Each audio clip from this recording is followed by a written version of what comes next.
It all started on a quiet morning at my 150-year-old ranch, a place that's been in my family for generations. I was finally ready to dredge the pond, something we'd been needing to do for years to keep it from becoming a mosquito-infested mudhole. But just as the equipment rolled in, I got hit with a cease and desist letter straight from the HOA.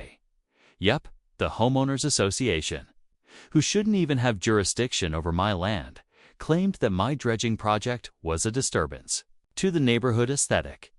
Mind you, my nearest neighbor is half a mile away, and the pond has been there since before their HOA was even formed. I tried to reason with them. I showed them the permits, the environmental clearance, even photos of the pond overflowing during storms.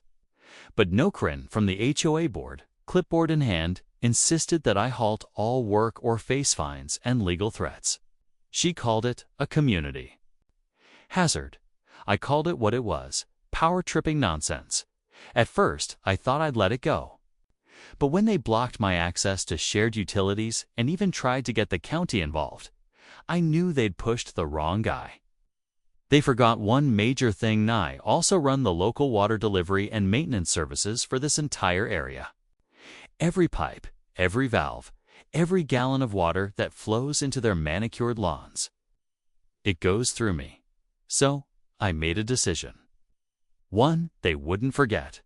What I did next didn't break any laws, but it sure turned their smug HOA meeting into a full-blown emergency. Let's just say the water stopped flowing, and concrete started pouring. Stick around, because you won't believe how they reacted when the faucets ran dry and the blame came crashing down. See, what the HOA didn't understand is that out here, we still believe in fairness, respect, and minding your own business. This ranch has stood longer than any of their neatly trimmed developments, and my family's been taking care of the land since long before the phrase HOA regulations ever existed. That pond isn't just a patch of water part of our heritage. It's where my grandfather taught me to fish, where cattle cool off in the summer, and where the runoff gets filtered naturally before reaching neighboring properties. Dredging. It was necessary, not just for us, or for the land itself. But the moment Karen and her board got a taste of control, they couldn't let it go. They claimed I was violating visual harmony. Harmony. We're talking about a muddy pond on private ranch land, not a community fountain. They even went as far as placing surveillance cameras near the fence line to catch me in the act. I caught wind of their little operation when I noticed fresh tire tracks near the old fence gate and a new post installed suspiciously close to the property boundary. Meanwhile, the HOA doubled down. They filed complaints with the county about water usage violations. Thing is, the water line they rely on, it's part of the rural COP I oversee as a contractor. My crew maintains the underground system, which happens to run through my lower pasture. That gave me a lot more control than they realized. I didn't take immediate action. I watched, I listened, I waited. Every time they blocked one of my access points, I quietly noted the details. They were so busy playing power games, they didn't notice that the man they were trying to shut down had already started laying out his own quiet plan. The next board meeting came and went, but they never saw me there. Karen proudly announced that the dredging project was permanently halted, and I heard from a neighbor that they even handed out a flyer warning other residents not to interfere with HOA-mandated landscapes.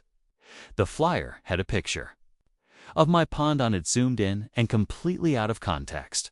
That's when it really hit me. This wasn't about the pond. It was about control. They didn't want one person standing outside their authority.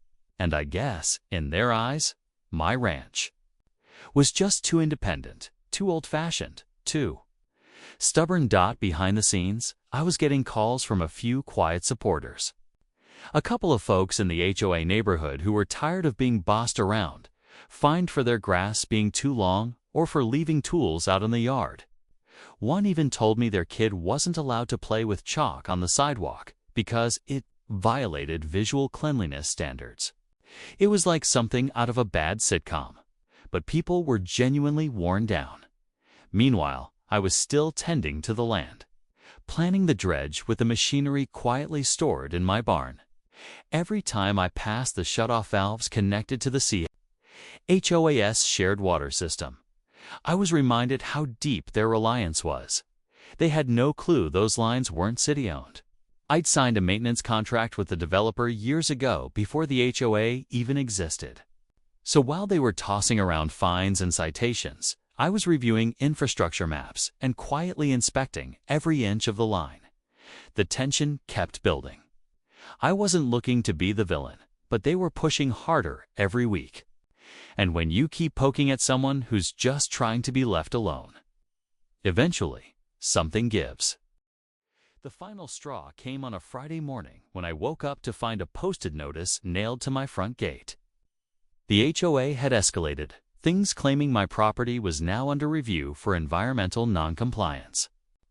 They even brought in some consultant who trespassed onto my land to take water samples from the pond without permission.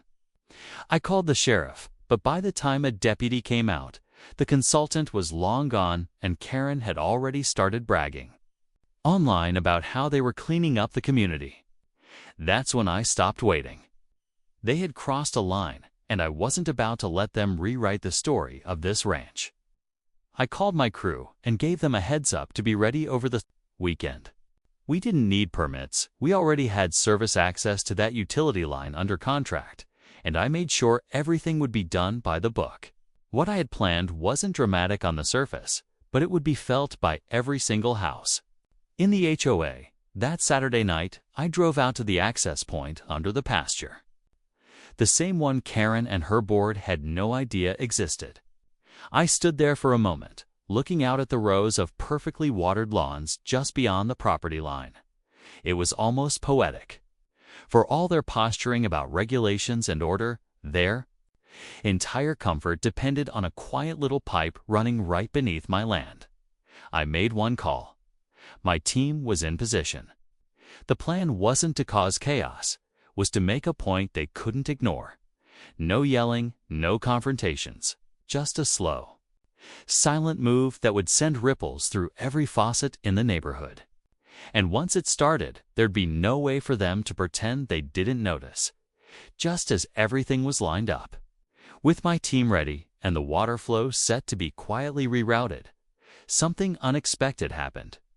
That night, as I was double-checking pressure readings on the line, I noticed something off, an unusual drop in pressure way too early.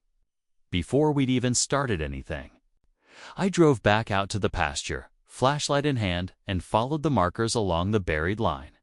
That's when I saw it.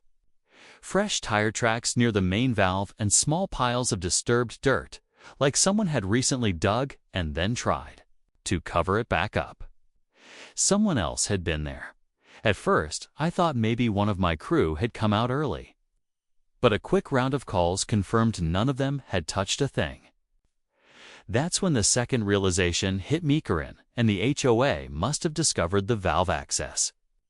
And instead of reporting it or asking questions, they tried to tamper with it themselves. A quick inspection confirmed it. The valve had been half opened and then jammed shut poorly and dangerously. If they'd succeeded in forcing it, it could have caused a pressure surge that ruptured the line downstream, affecting not just them, but the surrounding rural service areas too. Now I wasn't just dealing with arrogance. I was staring at a situation that could turn into a real utility crisis. And here's the kicker. The HOA had no idea. They'd almost triggered a regional problem by poking around where they didn't belong. I reported the tampering to the county, quietly, and paused the operation. The message I wanted to send was about control and respect, but now the risk had grown beyond personal. The stakes weren't just about a pond anymore. They'd turned it into something much bigger than either of us could have imagined. I knew then I had to finish this on my terms, calm, legal, and loud enough that they'd finally listen. So I reached out to the county inspector directly, handed over photos of the tampered valve, and detailed the entire situation from the start. He was stunned, not just by what they'd done, but by how badly they'd underestimated the system they were messing with. Within 48 hours, the county launched an official investigation into the HOA's actions. The board, once so confident in their grip on the community, suddenly found themselves on the defensive. Karen tried to spin the story, saying they were inspecting a suspicious pipe. But the county didn't buy it, especially not when I provided documentation showing they'd trespassed and interfered with an active utility line under contract. The HOA's leadership was hit with a hefty citation, and a formal warning was issued about unauthorized utility tampering. That was enough to make most of them go silent fast. But here's the twist. Just as I thought it was all over, I got a knock on my door, a representative from the County Water Authority. Turns out they were reviewing older contracts in the area and noticed how outdated the HOA's service agreements were. Because of that incident, they were considering reassigning long-term control of the HOA's water systems. To me, that's right. The same HOA that tried to shut me down might soon be fully dependent on the very guy they tried to silence. The pond's now fully dredged, the land's thriving again. And as for Karen, she's keeping a much lower profile. These days, sometimes the best way to stand your ground is to let the land and the truth do the talking. And this time, the message came through crystal clear.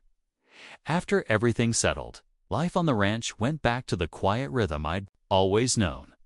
The pond, freshly dredged and flowing clear again, became a peaceful spot once more, just like it was when I was a kid. Wildlife returned, the cattle drank easier, and for the first time in a long while, the land felt respected again. The community even started to see things differently. A few neighbors came by to apologize for not speaking up sooner, admitting they'd felt bullied by the HOA too, but didn't know how to fight back. The County Water Authority did follow through. They didn't hand me full control, but they did officially recognize me as the on-call contractor for the system. That meant the HOA could no longer make sudden decisions without running them through proper channels and through someone who actually understood the land. Karen, once the loudest voice at every meeting, resigned from the board a few weeks later. No one made a big deal of it. She just faded out, the way a storm does after it's done enough damage. Looking back, this whole thing wasn't just about a pond or a power line.